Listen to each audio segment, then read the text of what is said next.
And worry, again, I remind you of, that's good. No, I want them all. Right? Is that better? You can see it easier? Matthew 6:28. And again, I'm going to quickly run through what we introduced last week. And then move into some fresh area. Okay, so here Matthew 6:28 through 29, or through actually we're going to go through a couple more verses. It says, and why do you worry about your clothes?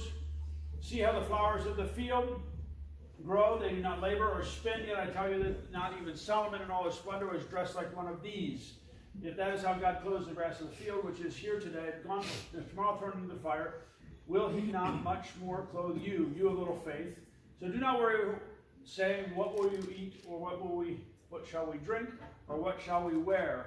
For the pagans run after all these things, and your heavenly Father knows that you need them. But seek first his kingdom and his righteousness, and all these things will be given you as well. Therefore, do not worry about tomorrow. Tomorrow has enough worries for itself. Each day has enough trouble of its own. And so, again, as we walk through this, and again, I'm going to quickly race through this so that we kind of are on the same page. But at the same time, we've already spoken about most of this. So my thought was, do not worry. And of course, the simple thing is, you can say no to something, but that doesn't mean you'll stop doing it. And then the focus that we're going to move to is storing things up in heaven, is how you don't do the wrong thing. And then what are the practical steps to that? How do we get there? What will that look like? And again, I'm sorry, but we probably won't get to those practical steps this week. And but we'll see how far we get. And again, worry and stress, again, as we talk about worry, it is to give way to anxiety or unease, allow one's mind to dwell on difficult troubles. That's what goes on in the head. A state of anxiety or uncertainty over actual or potential problems. Again, I want to talk about potential problems a good bit, but I just want you to kind of see these definitions. And again, stress is what I want to focus on, and that's what I'm going to spend most of today on. This idea of stress being a part of our lives. Never turn this on, did it? Stress being a part of our lives. And again, this is the Cleveland Clinic giving this definition. Stress is the body's reaction to any change that requires a response, an adjustment or response. The body reacts to these changes with physical or mental and emotional responses.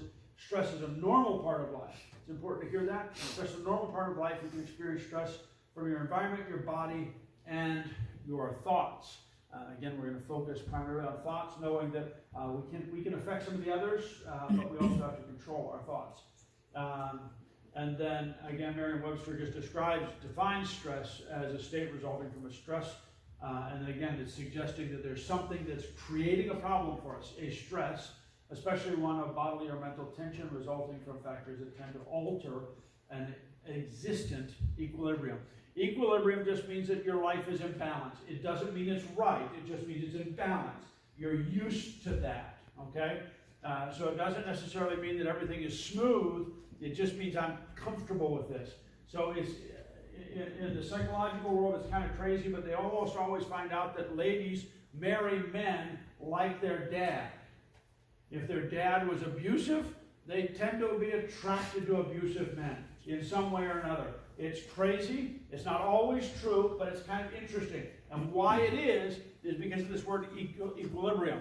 We're looking for the same thing. We're looking for something comfortable or similar.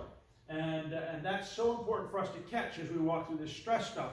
Because what we're used to is often what determines what creates or dissipates stress for us. Okay, some current stresses in the culture. We talked about that, the COVID-19, racial tension, a bunch of things going on in our own lives.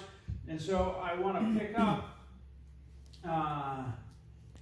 with two kinds of stress. And this is where we're going to pick up and start running for today. And I'm going to slow down now. The different kinds of stress that we want to look at are eustress. I'm going to spend almost no time on this at all, because there's all kinds of eustress in your life.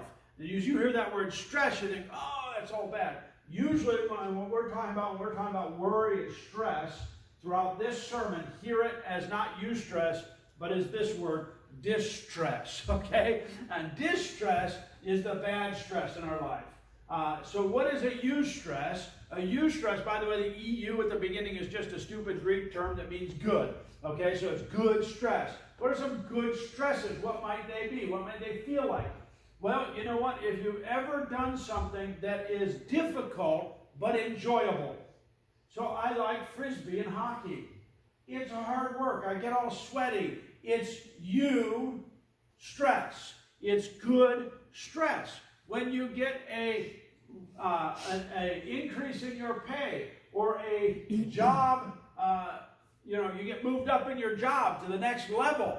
It's more stressful, right? There are days when I wish all I had to do was take the garbage out because there's so much stress to everything I do. But when you get a job promotion, they move you up from one level to the next and you have more responsibility. And that responsibility can actually be very good for people. Matter of fact, if you talk to people that are getting close to retirement and then moving into retirement, there's this, if I don't find something else to do, I'm going to die. And it's true. I've watched it. The people who have not reconfigured their life to having the next thing they can do, very quickly, they fall off the end of the world and they die. I don't know what else to do with my life. And all of a sudden they stop running and they stop working and then they pass away, whether it's physically or all other ways. But anyway, so know that there's good stress in your life. Exercise, work is a good stress if it's good. And there's some places in work where it's bad. And so there will be distress if you find bad things. So real quickly, some of the big distresses, some of the big stressors are the loss of a loved one, right? If someone loses a child, a spouse, a parent, those are distresses. There's not much good in there. There's just no way around that. It's almost always going to be painful. And so that messes with us. It damages us. And it causes this negative stress. Constant financial stress, period, can be a problem. But ongoing financial stress, that can be distress. It's not necessarily good or bad that we have money, but you know what? If we're not careful with it and it's starting to control our life and ruin our life, distress, a divorce, those kinds of things, even empty nester, all these things create stress. And again, some of them are purely negative, some of them are not either. It's who they are. It's who receives the stressor that determines if it's stressful. So there's some people who would walk through a situation and they say, wow, that was fun. And other people would walk through it saying, oh my goodness, that was horrific. So there's a whole bunch of crazy people who go up to Ohiopyle, get on a raft, put on a life jacket, and spend 4 hours or 6 hours paddling like idiots. And they come out of the raft, they say, that was great, right? I mean, wow. And then there's other people like Joan, who if we took her up to the Ohiopyle area and took her down near the edge of the water, she'd say, please shoot me now. Do not put me on a raft. Don't even let me near those. You just become stressed the whole way down. And whoever was in her boat would be dead. Because it's just the way Joan's going to respond to it. So why did Caleb Wakely, my nephew, say, let's go rafting, and Joan said not? Is because for Caleb it's a eustress, it's a good stress, it's a relief, it's a relaxation kind of thing. And again, it doesn't have to be sitting in front of the TV on the couch to be relaxing. Okay, so please note that there's stressors in your life that are good stressors. Because we don't have many kids in the congregation, I'm going to say this. Sex is generally considered a eustress, by the way. It's very active, very physical, and it creates all kinds of endorphin rushes. It is a stress that releases healthy stuff in your body. Same kind of way exercise that I've talked about, runners that run forever. They've got issues. I've got friends who do these ultra marathons, and I really do kind of wonder about them. But it's distress to me to run more than like 50 feet. It's eustress for them to just keep right on running. And so again, those kinds of realities are something that we need to catch. But I'm mentioning this because for you and I, is I'm going through this stress thing. There are things that I'm going to mention, which you're like, wow, that's really stressful to me, but it's not to you. You just pass right over it. Won't even fly on your radar. And again, that's what we want to look at today and next time we come back together. Okay? So let me talk about kind of some of the types of stresses, not the eustress and distress, but in the distress category only. I want to look at there's 4 primary groups. Again, I've stolen this from Keith Davis. He spoke in the Alliance website a while back as we went into COVID. And I just want to quickly look at them and again, be aware that all stresses are real.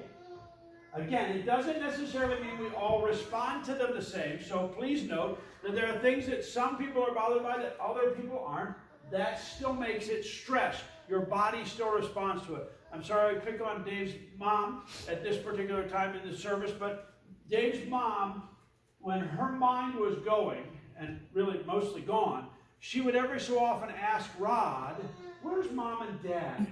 Now, her mom and dad had been long dead, but she had absolutely no recollection of it. And so she would ask Rod, where are mom and dad? And in the beginning, he believed he had to be perfectly honest with her. Oh, honey, they've been dead for years. Now, she had no recollection of it, no understanding of it. And so then she would just go into this period of grieving and mourning and losing her parents again. And that's all physiological. I mean, you guys know when you mourn something like that, you're exhausted, your body's worn out. I mean, you just feel limp, right? And so poor Alice kept going through this because Rod didn't want to lie to her, and early on thought she was just a little confused and the truth would spark something in her mind, and she would right away catch back on it. Oh yeah, that's right. You know? And instead, he discovered that wasn't very helpful. So he stopped telling her the truth, but she'd say, Rod, where are mom and dad? He said, oh, you know what? They're not here right now. Now, he didn't blatantly lie, say they're down the road. Well, he could have said that. They're down the road. There's a cemetery somewhere and they're buried there. But he didn't lie. He just simply didn't answer the question, not because he wanted to lie to her, but because her body would automatically go through all that stress.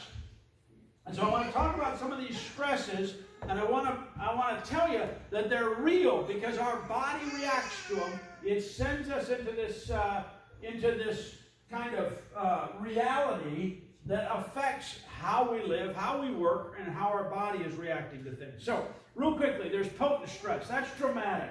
Potent stress is the stuff where all of a sudden you get slapped in the face with something. Potent stress is a car accident, right?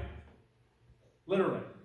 It surprises you. You didn't know it was coming. You didn't have any prep for it. All of a sudden it changes your life. The death of a loved one. That's potent stress.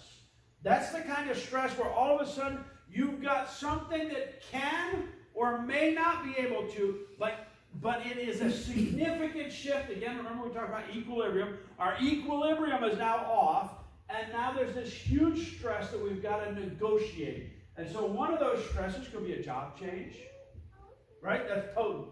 It hits us. It could be a change in neighborhood. It could be a change in location.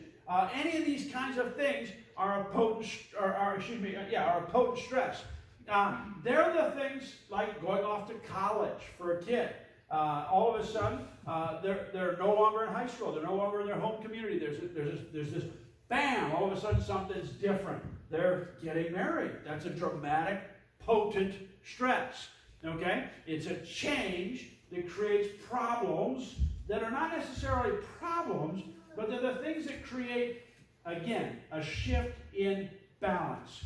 The thing that's peculiar about a potent one, and again that Keith Davis talks about, is the fact that this is something that demands all of our brain's attention.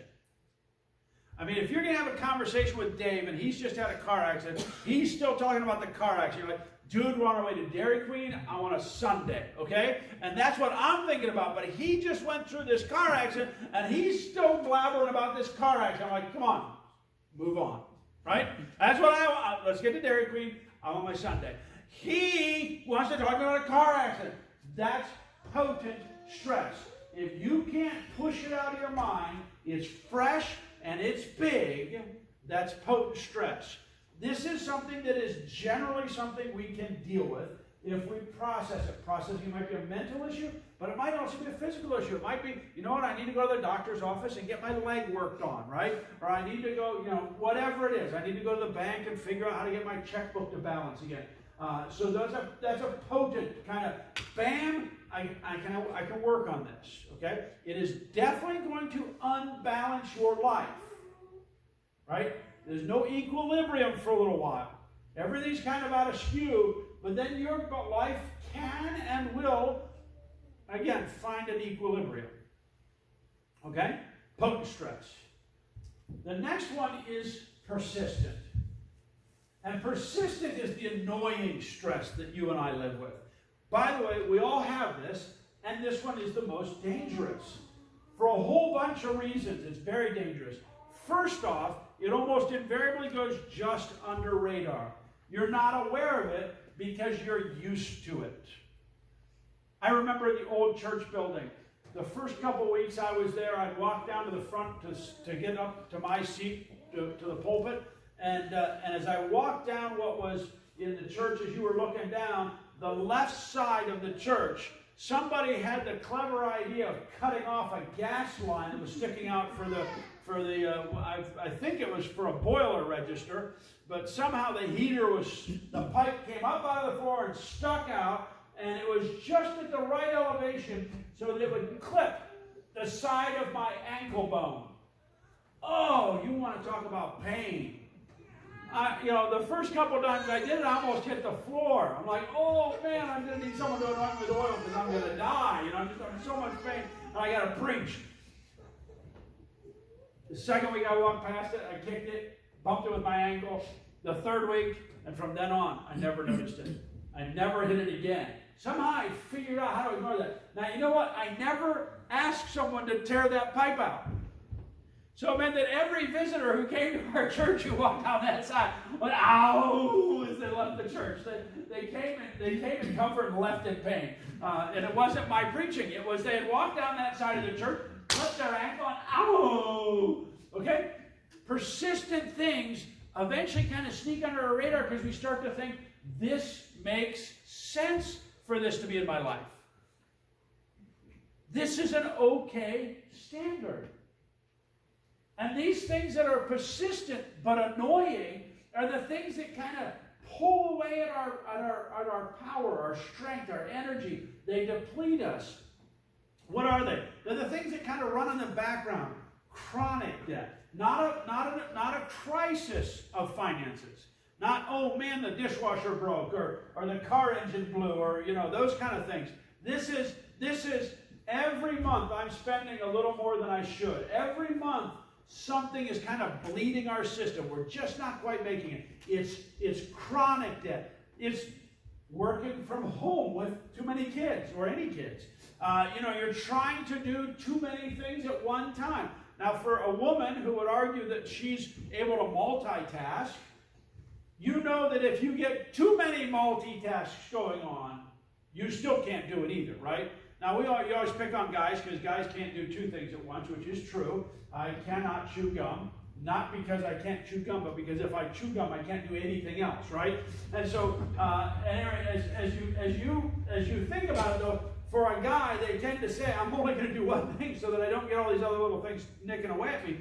But a lot of times we allow these other things to kind of stay on our burner, if you will, and they steal our energy. They steal the heat in our life because they're pulling away from us. And so working at home might not be a bad thing, but working at home with kids and not making a special place for that, so that you're not doing it out in the kitchen counter where anybody can walk by and distract you, or where oh man, I could quick do the dishes, those kind of things.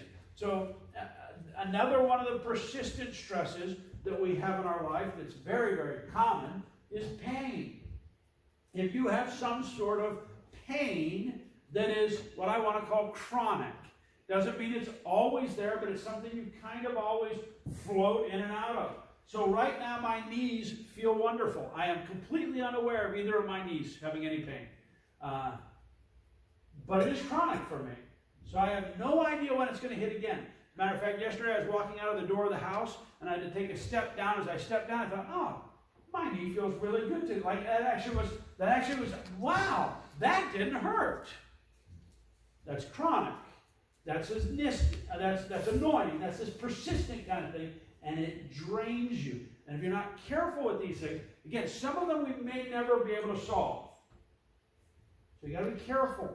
You can handle some, but if you keep letting the optional ones dig away at you, you're gonna feel some change in your life.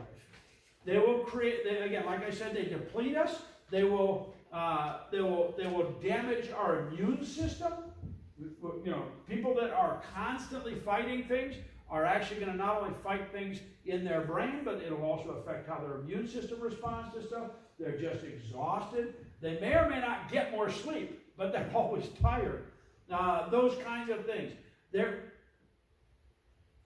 We're in a constant, persistent problem right now, and this one is kind of a different one, and I want to call it, and I'm going to use again Keith's words, moral fatigue. And that is that we are in a world right now where the consequences for something we do this week are different than they were 6 weeks ago or 6 months ago.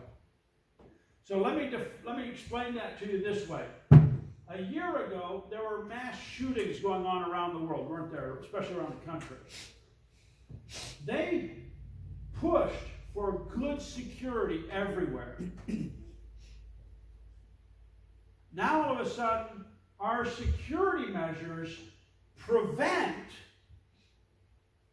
the same issues that are in COVID are all aggravated by all of our security measures. So down in Ocala, Florida, down in Ocala, Florida, the chief of police said, if you come into the courthouse wearing a mask, we will arrest you. Even though everywhere out there it says, if you do not wear a mask, you will get in trouble. He says, if you come to our courthouse and do not pull your mask down, we will assume you're a thief, or a mugger, or someone to shoot one of our cops, or someone to shoot the judge. 6 months ago, you would have assumed that a masked man was coming into the bank to rob it. Last week, I went into the bank wearing a mask. Right? Because it said on the door. This is persistent and annoying, isn't it? Now, please don't hear about either direction. I'm just saying, for you and I, we're living in a world where it's constantly shifting. What are the consequences for what I do? If I go too fast, if I go too slow, there's all kinds of consequences. At some points, you've got to do it one way. At some points, you've got to do it the other way. Remember when I was driving my wife to the hospital, we were going to have Annie. I was going about 70 miles an hour. Yes, this is on YouTube, and I know I'm in trouble. I was going 70 miles an hour up, not 119. And as I was going up 119 at 70 miles an hour, as I got closer to the hospital, I slowed down. I actually started going the speed limit. Well, the first 30 minutes, I wanted to go too fast in case there was a cop. So they'd pull me over, and I'd say, please, get me to the hospital quicker. My wife's going to have a baby in the car.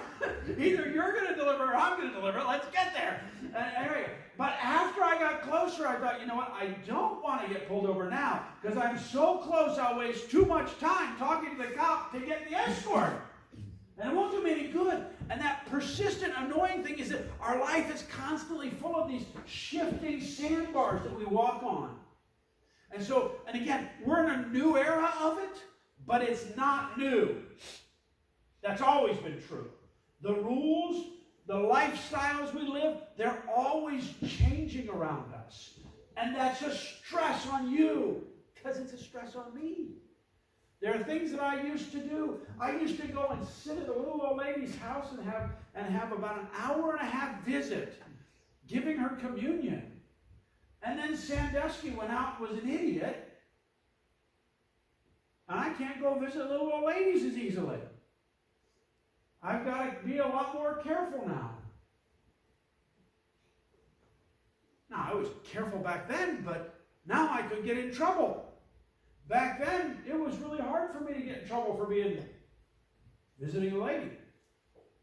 Now it's like, hey, you know what? Let's meet somewhere public. Can't really have a private conversation. Well, let's go someplace public.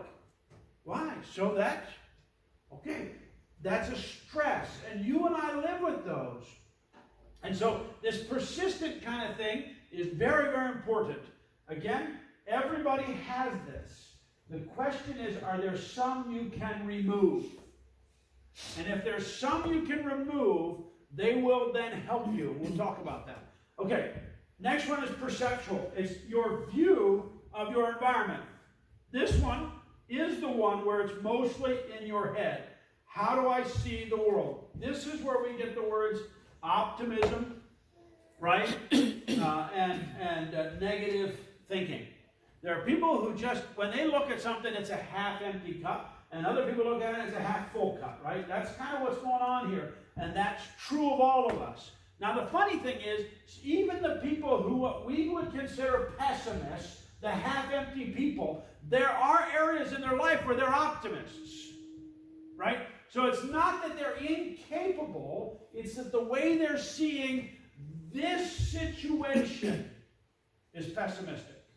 And again, it can be that there's more areas of their life that are pessimistic than perhaps an optimist.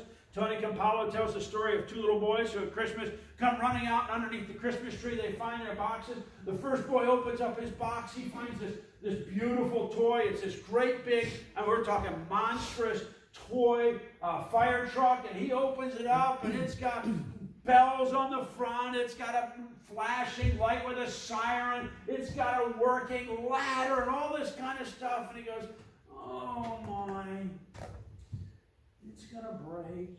The light's going to burn out. The batteries are going to die. The wheels will fall off. Right? Pessimist. Another kid comes running out right next to the box with a beautiful fire engine. He opens his box full of horse manure.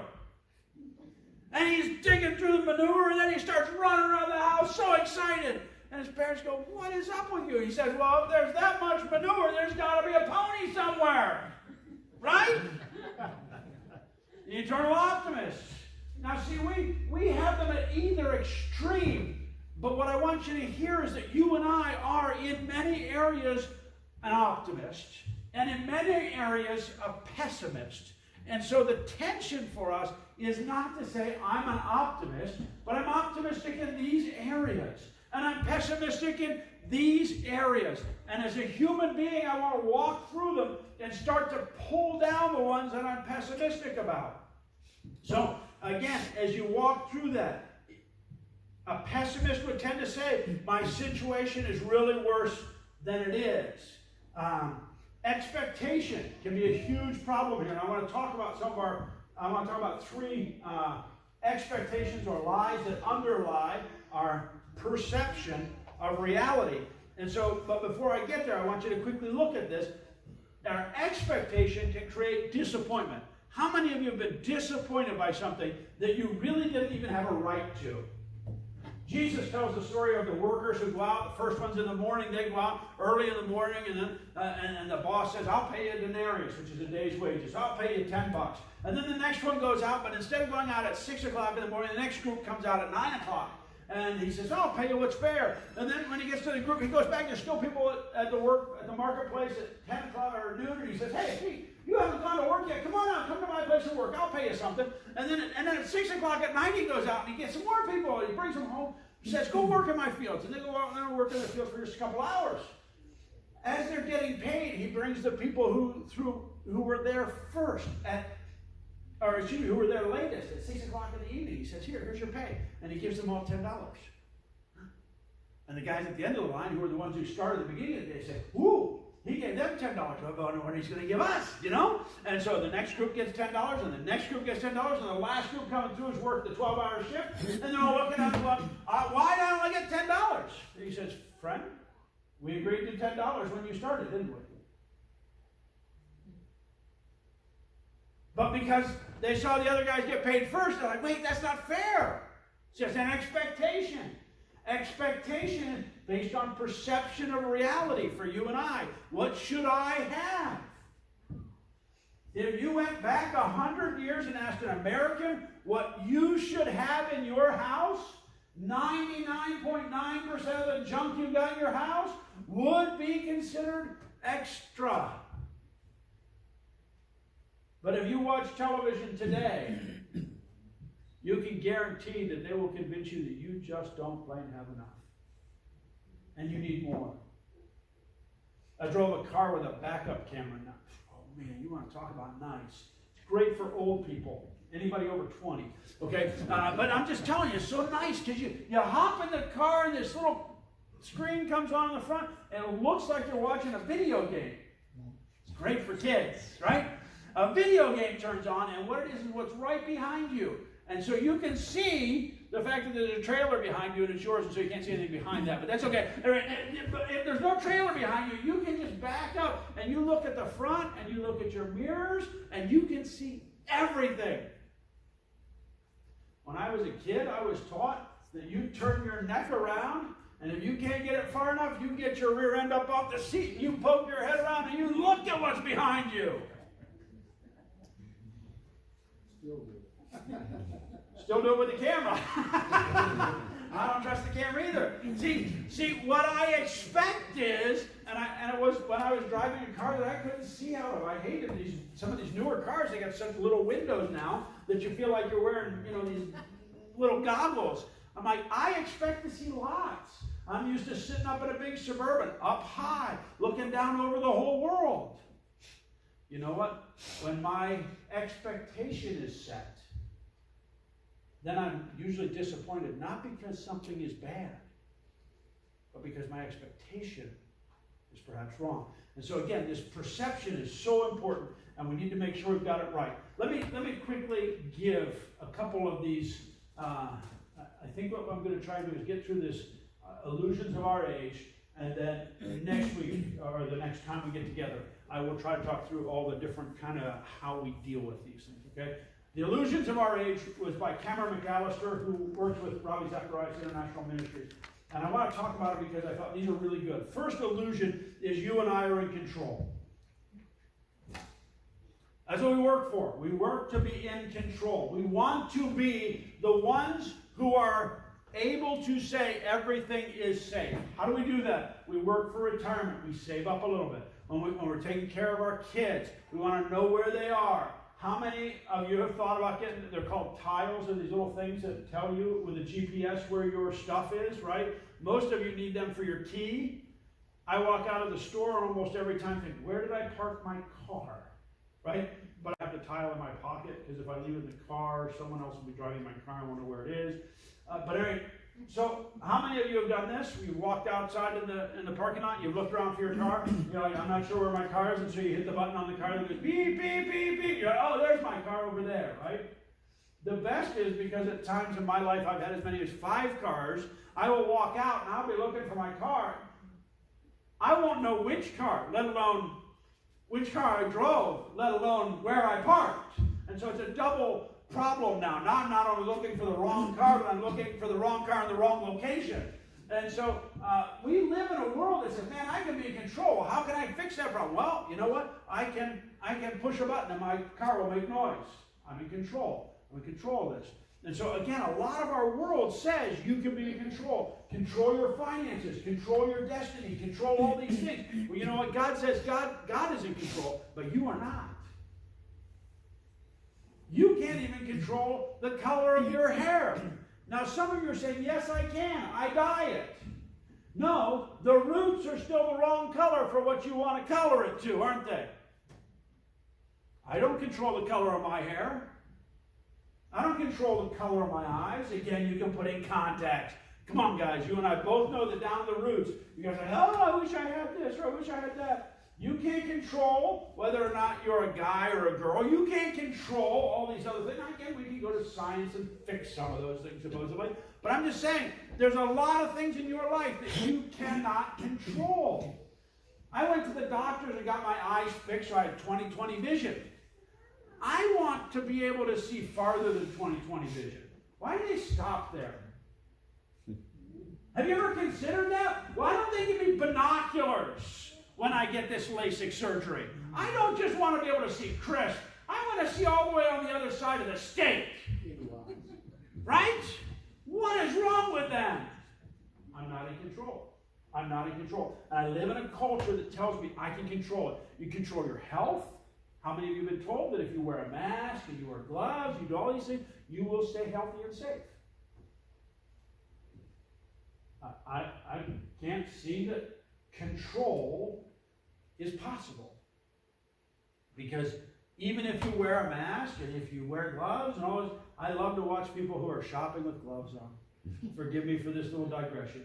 But you know, you're watching them pick up things, you go on like this, I'm like, you know what, everything you touch, you just got it all over it. And then because you wear gloves, you wipe your face. The only way the gloves work is if they only touch sterile environments and stay sterile. The minute you touch something unsterile, you have to go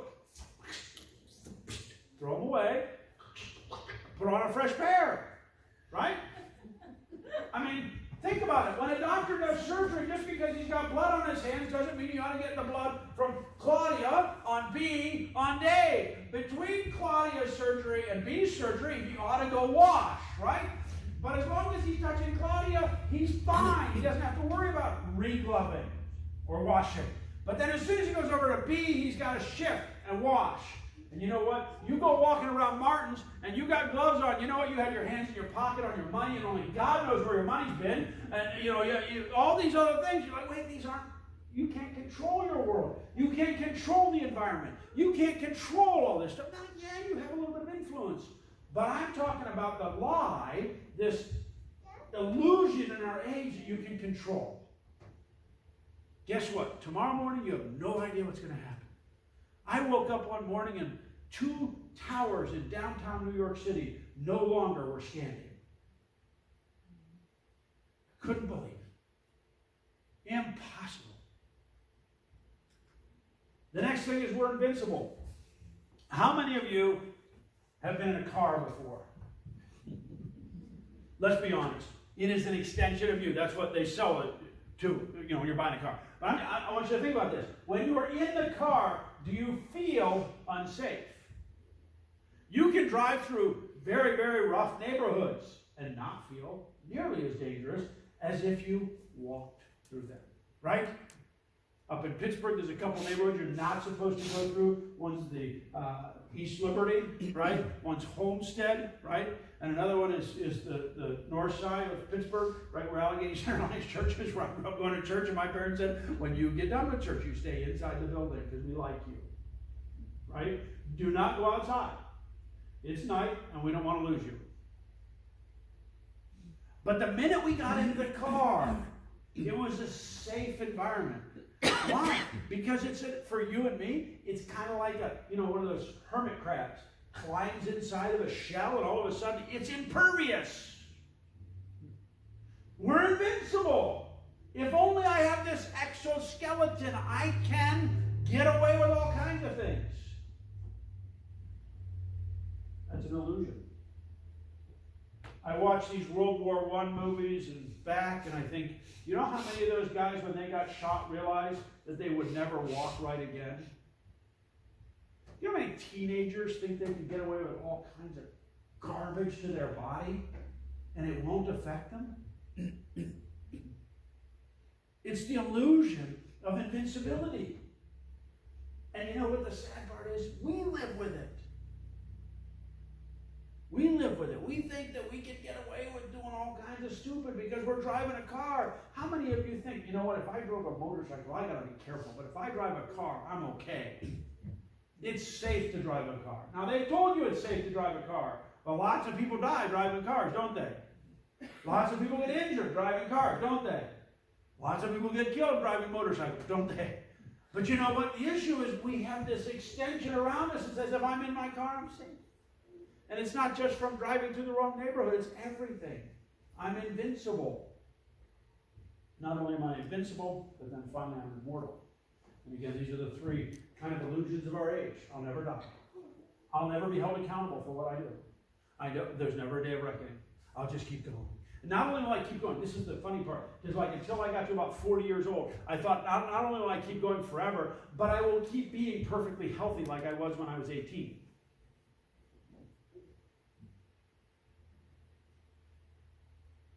The illusion of immortality is really interesting because how many of us intentionally go and visit not only nursing homes, but funeral homes?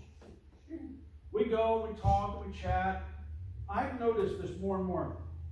Perhaps it's just me, but when I go to a funeral home, some folks will visit the coffin, look at the person, but almost invariably we step back and then just kind of talk like nothing's going on.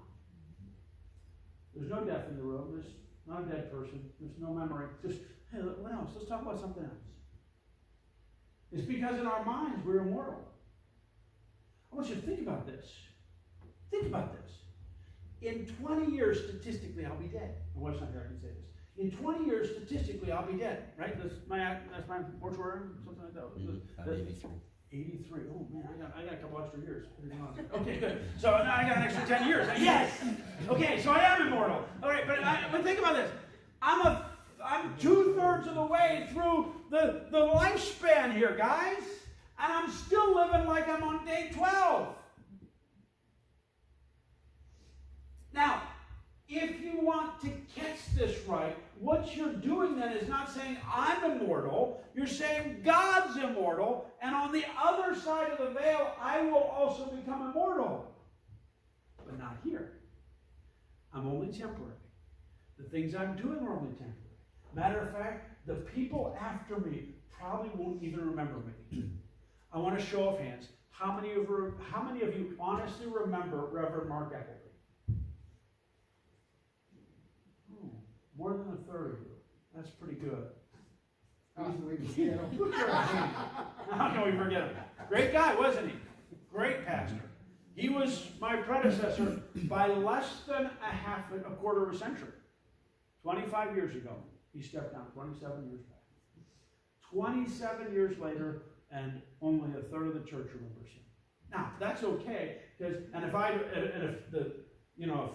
Jack and Phyllis didn't have a cold this morning, we'd had about 10 more people up here going, who? And so, but I say that because I want you to hear that we are immortal. In a culture that says, I can go on forever, I'm impervious, I'm in control, we've got to make sure we don't have faulty assumptions, which create stress, because when you lose control, it shouldn't bother you nearly as much because you never had control. Now, I'm not being mean. I'm being honest. There are things I can do to set things in the right direction that perhaps increases the chance, but I'm not in control. I'm not in control. A couple years ago, we wanted to make turkeys for our dinner here. If you remember my experiment in cooking turkeys, I put one in the oven here. I forgot about the fact that after so long, it automatically turns off. Old-fashioned ovens, man, you just turn them on and they did it forever. I mean, you could be gone for like 6-7 weeks, and your oven will be at 450 for 6-7 weeks. I turned on this oven, it turned off after 45 minutes because it has an automatic safety that said, if you didn't set a timer or you didn't tell me something special, I'm turning off. So sure enough, we had raw turkey in that oven when we came for the dinner. Because this turkey made an assumption, which created the expectation, and it didn't get met. And so it created stress for everybody. Right? So you and I live in a world full of stress. Let's agree with that. And next time we get together, let's talk about some of the cure. Father, we thank you that you are honest with us. Because our culture at some point would like to just say, there's nothing there, don't worry about it. Close your eyes, stick your head in the sand like a ostrich and ignore the problem. It'll go away. But Father, you don't just simply ask us to stick our head in the sand. You say, look at it, look at the problem, and then more importantly, notice that I'm walking with you. And so as we walk back through our lives and we start to see some of these stresses for what they really are, where they are, may we start to see you interacting with us in Jesus' name. Amen. Amen. All right.